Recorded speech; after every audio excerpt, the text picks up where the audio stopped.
Hello everyone, my name is Bethany Russell and today we will be discussing radical and methodological behaviorism, which relates to task list item A3, which is listed below.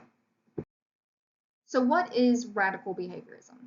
Radical behaviorism uses scientific manipulations to look for functional ties between events, including those that cannot be directly observed. This would be private events such as thinking, feeling, or inner physiological body changes.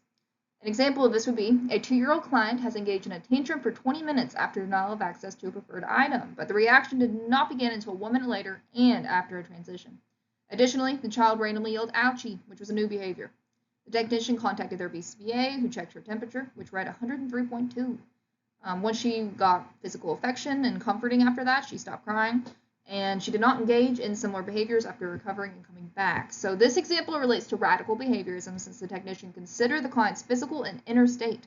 For the increase in intense behavior, delayed response, and communication of pain signaled that denial of access may not be the largest contributor here.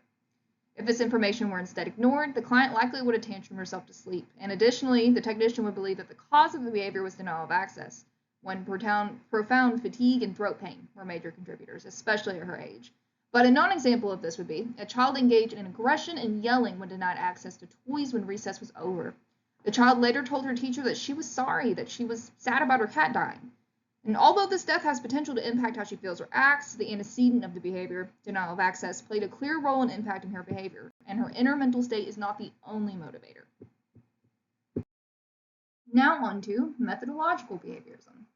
This approach uses scientific manipulations to identify functional relations between events. They only study events that can be measured and observed, but sometimes make inferences about internal mental states. So an example of this would be antecedent, you're out shopping, clouds roll in, behavior, you get rained on while running out to the car. Consequence, positive punishment, you are more likely to bring an umbrella in the future to avoid getting wet. From the methodological approach, one can infer that the individual felt discomfort, annoyance, maybe sadness in the rain since they sought to avoid it in the future. We can make that inference, but a non-example of this would be saying that the feeling or the emotional state of sadness due to the rain is the main driver of the behavior. That's not what we're saying here. We're saying that we can make an inference potentially if they chose to engage in that behavior again. Okay, so what's the difference? Methodological behaviorism can only comment inferentially on phenomena that cannot be observed or verified, while radical behaviorism seeks to overcome the dimensional problems associated with talking about the phenomena. Methodological behaviorism does not include events that cannot be observed, while radical behaviorism considers private events such as thinking, feeling, or inner physiological states. Similarities between the two. They both recognize the existence of inner mental states. They both believe antecedents and consequences within contingencies impact and maintain behavior, and they both seek lawful explanations of behavior that do not include mental states.